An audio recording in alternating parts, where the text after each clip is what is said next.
Un saludo, colegas, mi nombre es Natalia García, docente de Ética y Religión del Colegio Gabriel Betancourt Mejía. Y qué interesante este espacio, Numeral Entre Profes, porque es una posibilidad de compartir saberes, experiencias y metodologías de trabajo. Pues bien, la experiencia pedagógica que les quiero compartir hoy está inspirada en el modelo pedagógico Flipped Classroom, aula invertida. Estamos hablando de un modelo que articula procesos pedagógicos, secuencias temáticas a la utilización de diferentes plataformas virtuales de uso libre como Edmodo, por ejemplo, pero que también puede articularse al uso de podcasts, YouTube, entre otros. Se le denomina invertida porque la idea es que el estudiante tenga la posibilidad de interactuar con las plataformas, de interactuar con su profesor, por consiguiente puede ser utilizada en una educación semipresencial o virtual.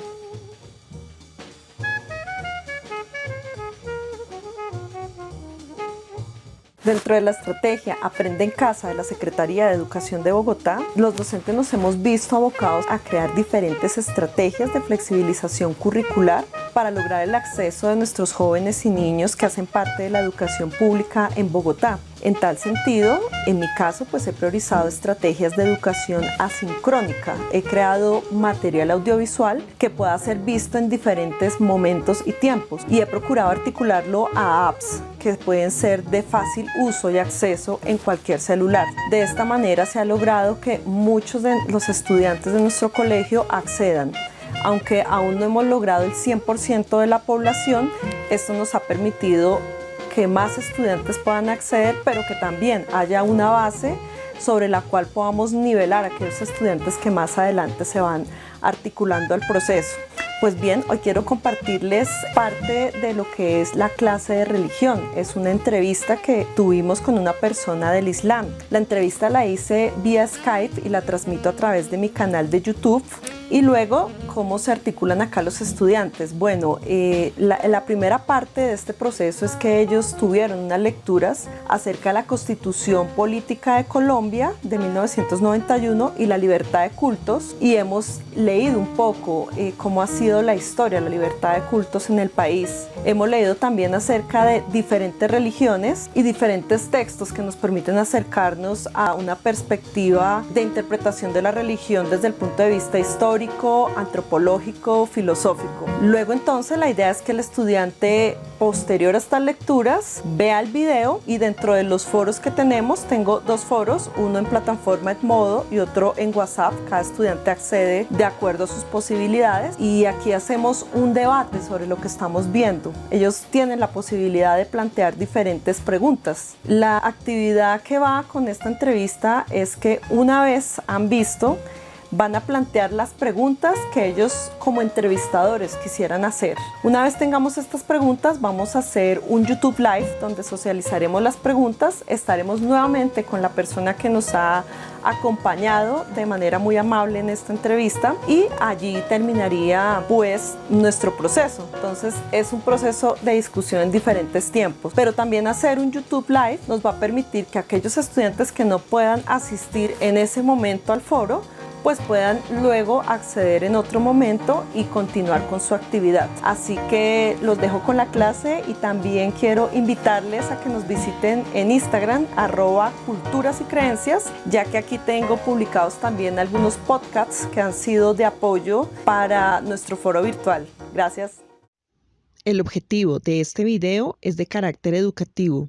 Se sitúa en el reconocimiento de la libertad religiosa y de cultos como un derecho fundamental establecido en la Constitución Política de Colombia de 1991 y la Ley Estatutaria 133 de 1994. Este canal de YouTube promueve prácticas de respeto hacia diferentes religiones y creencias a través de entrevistas, conversatorios y visitas a templos con el fin de mostrar la diversidad, la pluralidad y las prácticas culturales. Hola Angélica, te damos la bienvenida a nuestro canal de YouTube, un canal que está pensado para dialogar con diferentes culturas, modos de pensar y de ser. Y bueno, quiero contarles a todas las personas que están viendo el canal en este momento que Angélica y yo pues nos conocemos hace 4 años trabajando en la Universidad de la Amazonía en el Caquetá. Y bueno, Angélica, pues te damos las gracias por este tiempo que compartes con nosotros.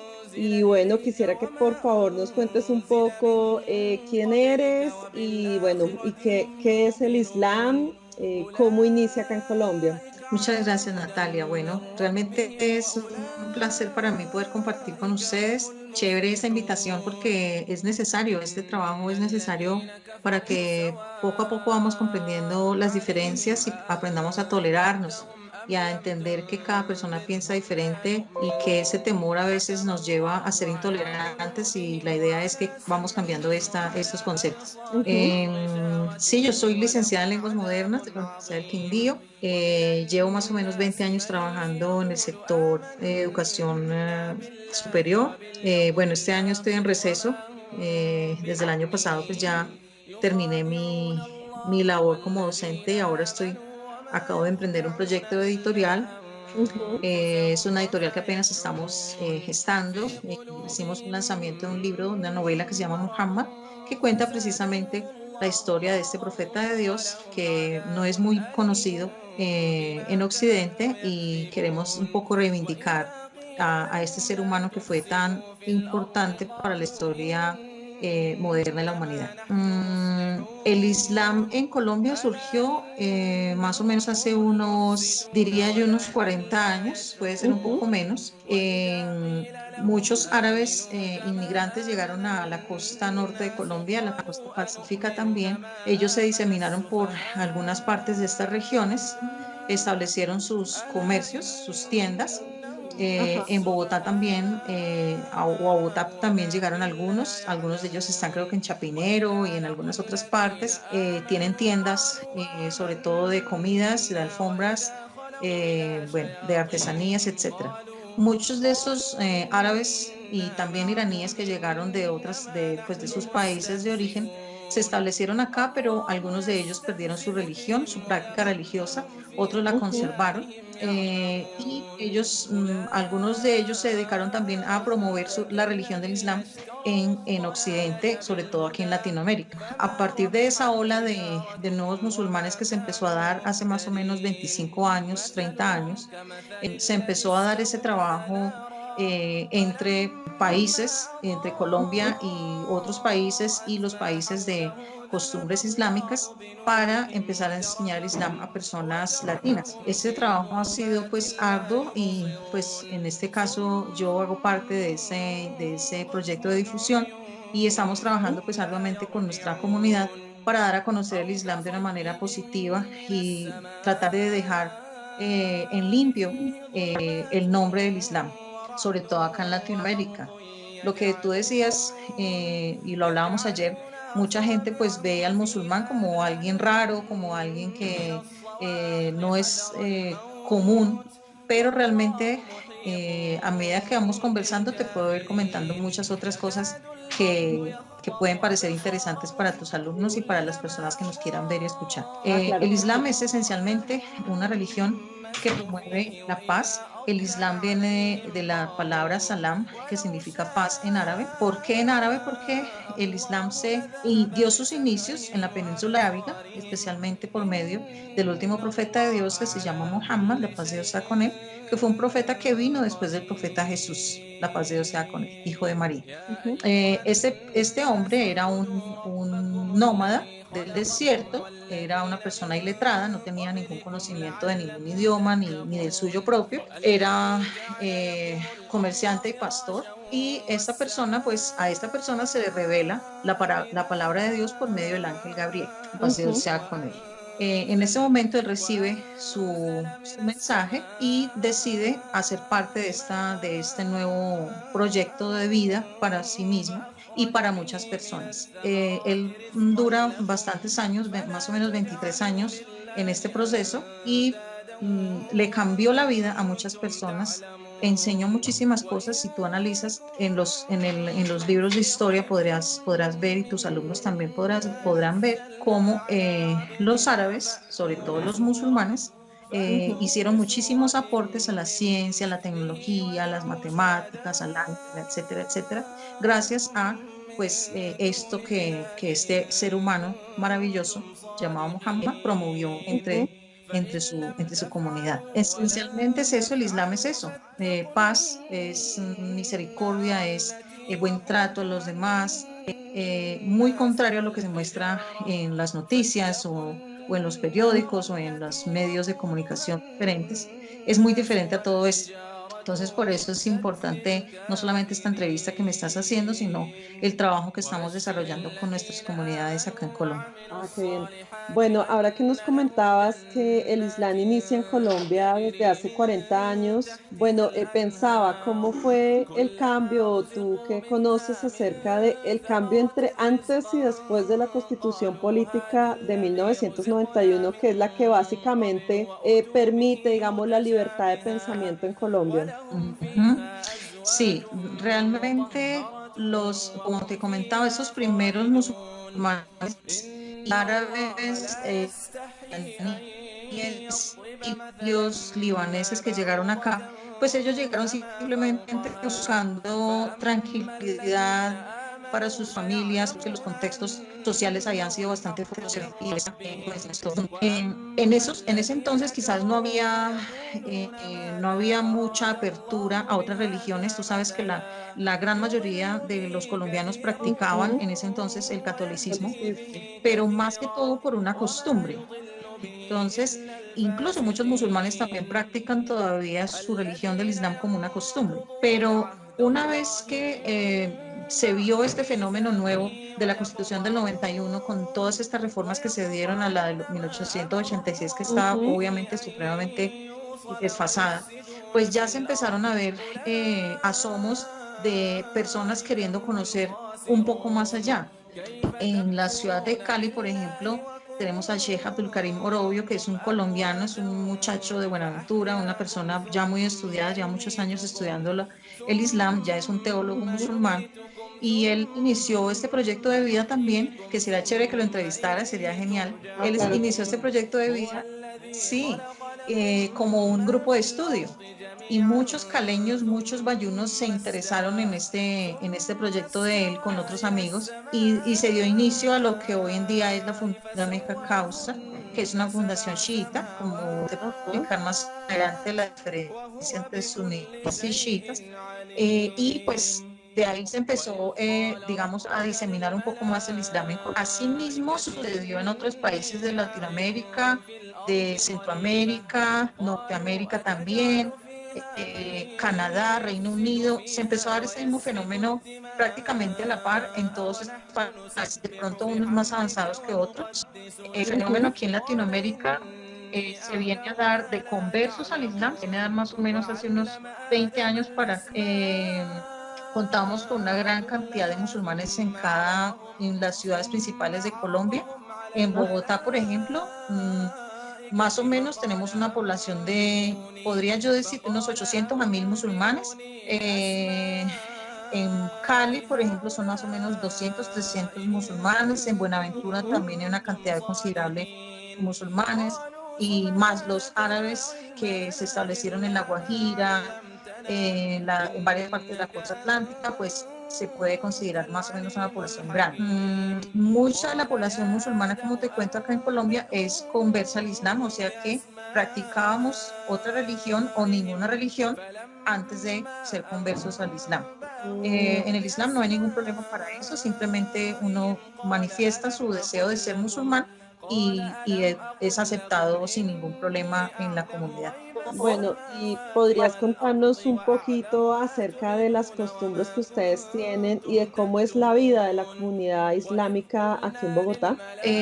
Bueno, el musulmán es una persona que está, ojalá todo el tiempo entregada a Dios. Entonces, tratamos de ser muy espirituales.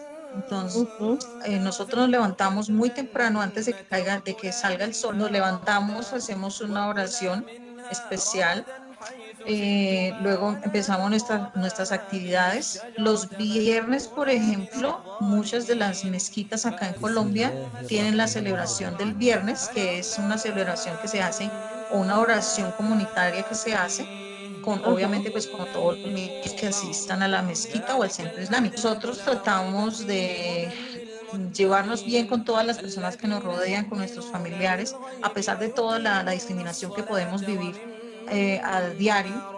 Tratamos de ser muy condescendientes y muy misericordiosos con las personas que no entienden, simplemente porque ignoran cómo son nuestras costumbres. Entonces no culpamos a las personas que no nos entienden y no somos intolerantes con estas personas.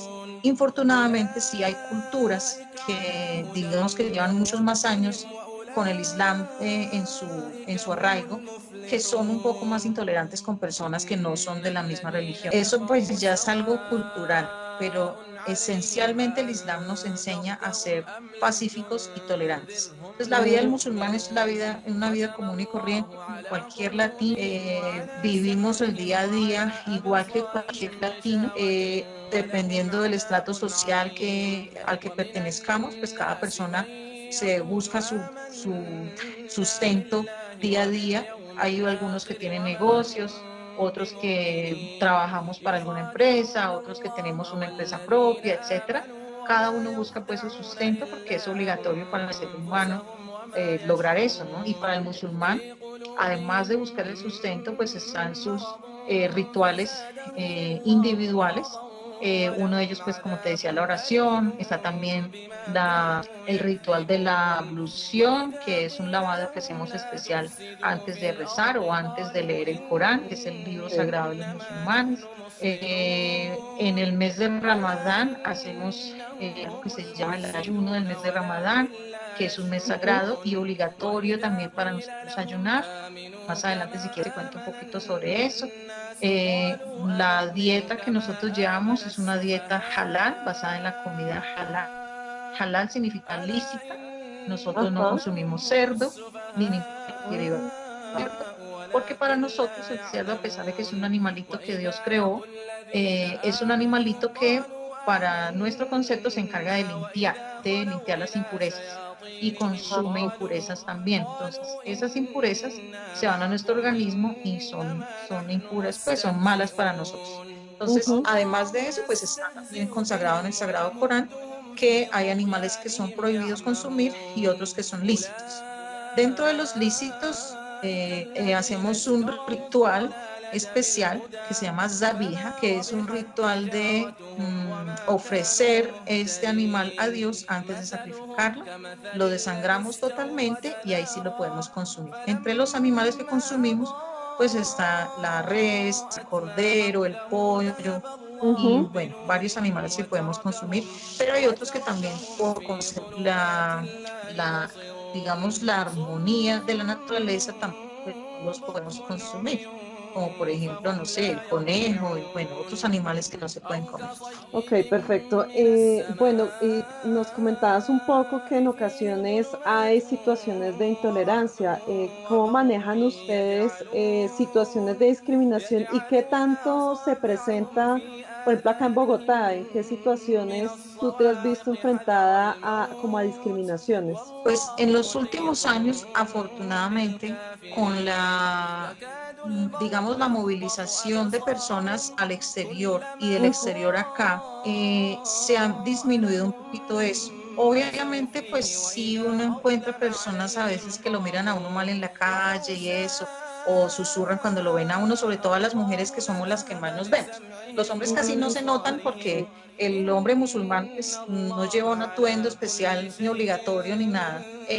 Si bien el hombre tiene que preservar algunos, digamos, algún código de vestimenta, pues no es obligatorio que use nada que lo caracterice como musulmán. Pero en el caso de la mujer musulmana, pues obviamente nosotras nos vemos más por el velo, las que ah, lo claro. usamos. Hay hermanas que deciden simplemente no usarlo y es algo que también es muy respetable. Pero sí me he visto en algunas situaciones y hermanas que me cuentan que se han visto en situaciones desagradables en, no sé, en alguna cita médica o en algún ascensor. Por ejemplo, la gente a veces no se quiere subir al mismo ascensor que uno o uno va en el Transmilenio y hay gente que no se quiere hacer al lado de uno o lo miran a uno con miedo o lo insultan a uno. Hay hermanas que les han quitado el velo en la calle. O sea, digamos que uno se ve enfrentado a diferentes situaciones, pero, por ejemplo, en mi caso personal, pues yo he tenido mucha suerte porque no, gracias a Dios, pues nadie me ha tratado mal, pues para decir pues que me traumé ni nada, ¿no? A veces uno encuentra gente que le preguntan en la calle o le dicen apodos a uno en la calle, pero uno trata pues de no prestar atención a eso. En el Claro. contexto que yo me he desenvuelto, pues he tenido unas experiencias muy positivas. Mis Ujú. alumnos, mis alumnos han sido muy receptivos conmigo, me han tratado muy bien y eso pues yo lo agradezco muchísimo a ellos porque ellos han entendido mi posición y mi forma de ver la vida y han encontrado que no es tan diferente a lo que ellos esperarían de un profesor o de una amiga, Claro. por ejemplo. Entonces es algo pues que pienso yo que también va en uno como musulmán, entender a la otra persona y saber que no todos entienden, porque pues obviamente los medios juegan un papel muy importante en todo ese lodo que Ujú. le han tirado encima a los musulmanes. Claro, y de hecho yo recuerdo hace 4 años atrás cuando trabajábamos en la Universidad de la Amazonía, pues en realidad no hay ningún tipo de diferenciación. Es decir, seguimos trabajando en un mismo contexto laboral, los estudiantes perciben de manera absolutamente normal la presencia de una persona que hace parte de otra creencia, que creo que es la manera adecuada de relacionarnos, ¿no? Porque finalmente, pues el hecho de tener una creencia no significa que haya una diferenciación y mucho menos pues una discriminación hacia los modos de pensar o de ser. Bueno, y podrías tal vez contarnos un poco ahora que nos estabas hablando del uso del velo, cuál es el significado, por qué se utiliza. Hay unos mandatos específicos en el Sagrado Corán. Como te decía, el Sagrado Corán es el libro que leemos los musulmanes por el cual nos basamos nosotros, así como los judíos tienen la Torá, los católicos Ujú. tienen el Evangelio. Nosotros tenemos esta última revelación, que es el Sagrado Corán, que no es más que la confirmación de las escrituras anteriores. O sea, nosotros no negamos ninguna de las escrituras anteriores. Creemos todos los profetas existentes desde Adán hasta Muhammad, la paz de Dios sea con él. A Jesús, la paz de Dios como profeta también, y a María tratamos de imitar. El Belisco está consignada en el Sagrado Corán, que es el Ajá. libro que leemos los musulmanes. Te comentaba que el Sagrado Corán es la confirmación de las escrituras anteriores. Nosotros veneramos, respetamos a todos los profetas desde Adán hasta Muhammad, la paz de Dios sea con todos. Yo te Ujú. decía anteriormente, vemos a Jesús, la paz de Dios sea con él, como un profeta, no como hijo de Dios, que esa es una gran diferencia entre el catolicismo y el islam. Vemos a María como un ejemplo de mujer y nosotras imitamos a María y a las demás mujeres del paraíso. Ah, En, ok. para nosotras como musulmanas, el velo islámico o la vestimenta islámica está consignada en el Sagrado Corán. El Sagrado Corán es el libro que leemos los musulmanes, es Ujú. el libro en el cual basamos nuestra práctica y obviamente nuestra doctrina está también consignada allí. Nosotros vemos a la mujer como un tesoro de la sociedad. Erróneamente se piensa que la mujer en el Islam está por debajo del hombre, está oprimida, en fin, dado Mm. que hay algunas culturas que realmente hacen eso. Oprimen a la mujer, la anulan, no la dejan hacer nada que no sea estar en la casa con los hijos, Ujú. etcétera. Pero si tú te pones a analizar, por ejemplo, nuestras abuelas, ellas vivían así. Si tú te puedes Sí. analizar, por ejemplo, el contexto de nosotros hace 60 años, 70 años en Ujú. Latinoamérica, nuestras abuelas, bisabuelas vivían de esa manera, sumisas en su casa, cocinando para sus hijos, cuidando al marido, etcétera, etcétera. Esa era la forma en que vivían estas mujeres. Ujú. Pero realmente eso no es lo que el catolicismo le ha enseñado a las mujeres ni a los hombres. Entonces, la comparación va a que eso es una cuestión cultural, no es una cuestión islámica.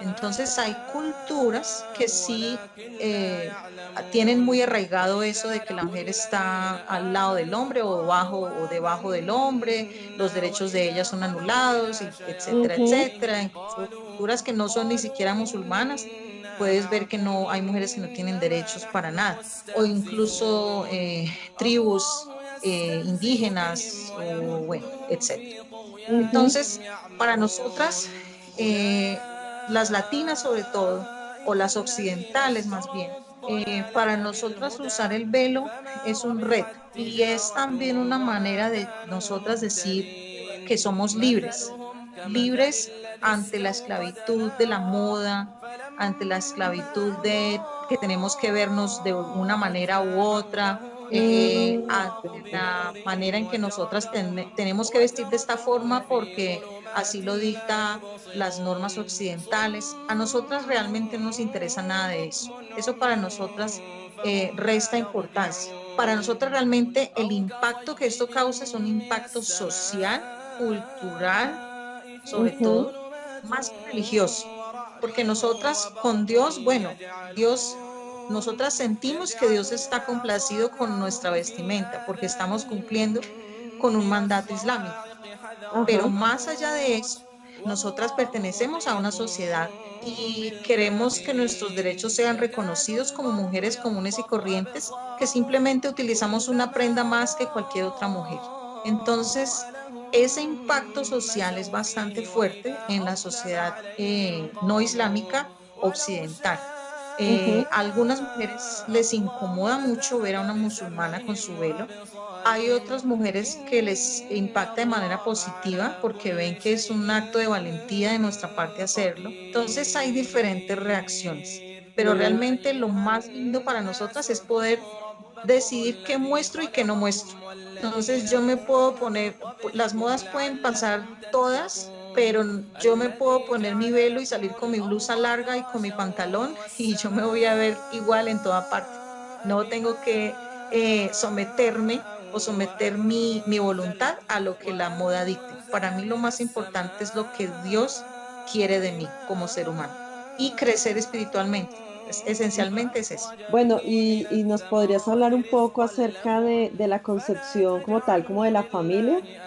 Como te decía entonces, la posición de la mujer en la sociedad islámica es bastante alta, porque sobre nosotras cae la responsabilidad de la crianza de los hijos, de la Ujú. enseñanza de la religión y de la enseñanza de las primeras, digamos, los primeros conceptos religiosos, sociales, Mm. familiares que lo que llamamos, o en lo que llamamos la etapa de la primera infancia. Para nosotros eso está muy claro y muy bien establecido. Entonces la mujer musulmana es una mujer muy, digamos, muy polifacética.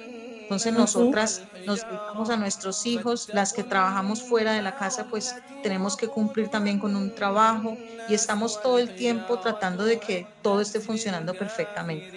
¿Por qué? Porque es nuestra responsabilidad hacerlo. Tenemos unos derechos también, tenemos el derecho a, a que lo devengado, por ejemplo, si es una mujer que trabaja y que debe un salario, que ese salario sea solo para ella, no está obligada a aportar al hogar. Obviamente, pues en la sociedad occidental eso es un poco difícil, pero conozco muchas familias que lo practican y les funciona supremamente bien porque la mujer tiene su propia economía y el esposo provee con el resto, que es la obligación del marido. El marido está obligado a proveer totalmente a la mujer y a los hijos.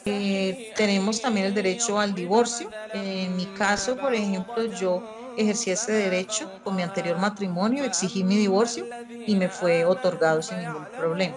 En la cuestión de la pareja, por ejemplo, o en el contexto occidental, pues nosotros somos un poco más flexibles en eso y tratamos de tomar las decisiones entre los dos, pero finalmente, Ujú. pues el hombre usualmente tiene la última palabra. ¿Por qué? Porque la mujer tiende a ser un poco más, no sé, irascible o a veces a tomar decisiones apresuradas. Entonces, tratamos de que la última palabra la tenga el hombre. Sin embargo, hay hombres musulmanes occidentales que han abusado un poco de eso.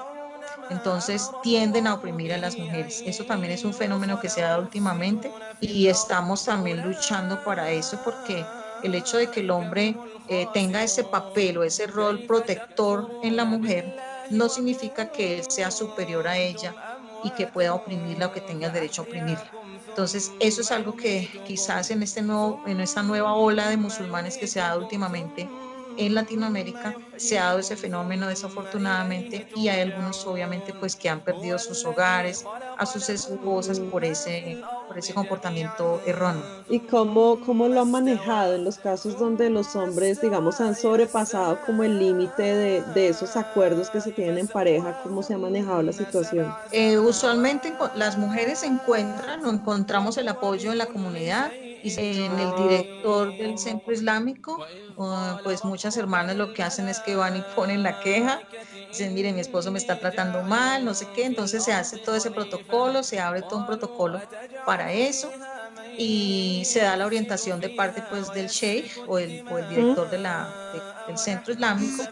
Usualmente pues llega a buen fin, pues no, digamos que no sucede pues gran cosa, pero sí somos muy cuidadosos y en mi caso pues yo soy lideresa pues de toda esta comunidad, Ujú. sobre todo femenina acá en Latinoamérica y en Colombia. Me he abanderado pues de varios procesos acá y pues siempre estoy muy pendiente de que estas cosas no sucedan, entonces las hermanas me llaman mucho, me consultan y trato pues de abrir esos canales de comunicación entre ellas y los centros islámicos para que se eviten de pronto pues malos entendidos o maltrato de parte del varón. Bueno, no sé si tú quisieras resaltar algún aspecto en particular de tu comunidad, aparte de las preguntas que hemos realizado hasta este momento. Sí, o sea, somos una comunidad de puertas abiertas. Hay algunas, de pronto, lo que yo te decía anteriormente, somos dos ramas principales, la sunita y Ujú, la chiita. La sunita digamos que es un poquito más cerrada para abrir sus puertas a otras personas que vengan libremente a los centros islámicos o mezquitas de ellos. Ellos hacen ujú, unos protocolos un poco más estrictos, pero en el sentido pues de nosotros, de los chiitas, que es la siguiente rama, somos un poco más flexibles, más abiertos a la comunidad, a la gente. Nos hacen muchísimas preguntas, pero siento que últimamente todos hemos estado como a la par en eso. Hay ya un grupo de líderes musulmanes en Colombia que está avalado por el Ministerio del Interior y ujú. ellos han hecho un trabajo muy importante, pues apenas está empezando ese trabajo, pero siento que el gobierno de Colombia ha apoyado últimamente muy fuerte estas comunidades diferentes a la católica. Entonces ellos han ido creando estos grupos y estamos tratando de que funcionen las cosas bien. Ha sido difícil porque pues obviamente cada persona tiene su posición y no sé qué, pero la idea es llegar a esos acuerdos y tratar de que la gente nos conozca, reconozca las diferentes religiones. Entonces quizás te pueda hacer el contacto con el Ministerio del Interior para que puedas Genial, claro acceder un que poco sí. más fácil a estos grupos religiosos, porque en Ujú. Colombia existe el tipo de religión que tú te imagines, la hay en Colombia. Y ya están reconocidos ante el ministerio, tienen todos los documentos de reconocimiento ante el gobierno. Entonces, creo que las cosas están funcionando muy, muy bien. Hasta ahora es que se está viendo realmente que se aplica la Constitución de Colombia.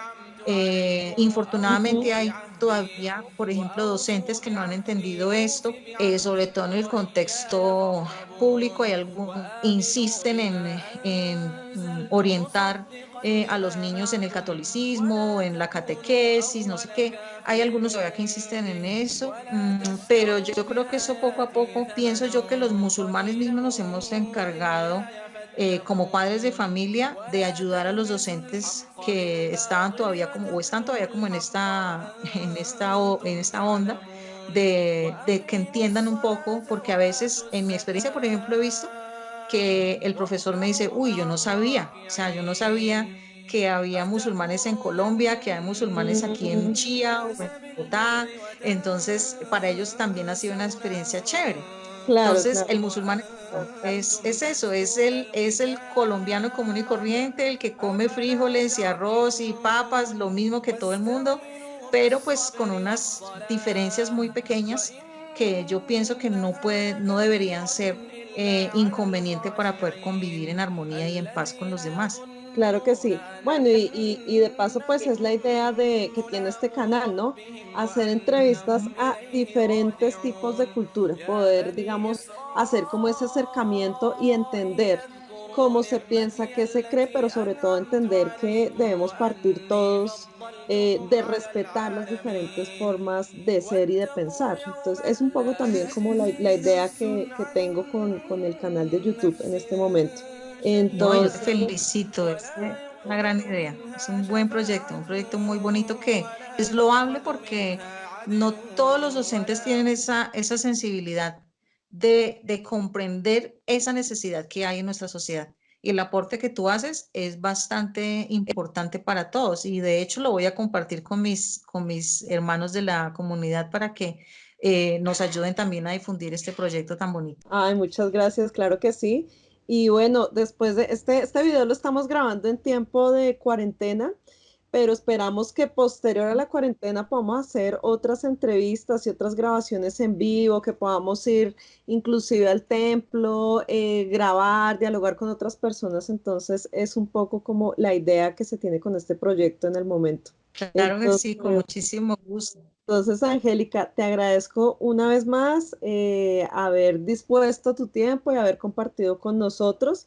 Esperamos pues tenerte en una próxima, en un próximo encuentro por Skype, donde también los muchachos, los estudiantes que van a observar estos videos puedan también hacerte como otras preguntas que surgen después de haber visto este video.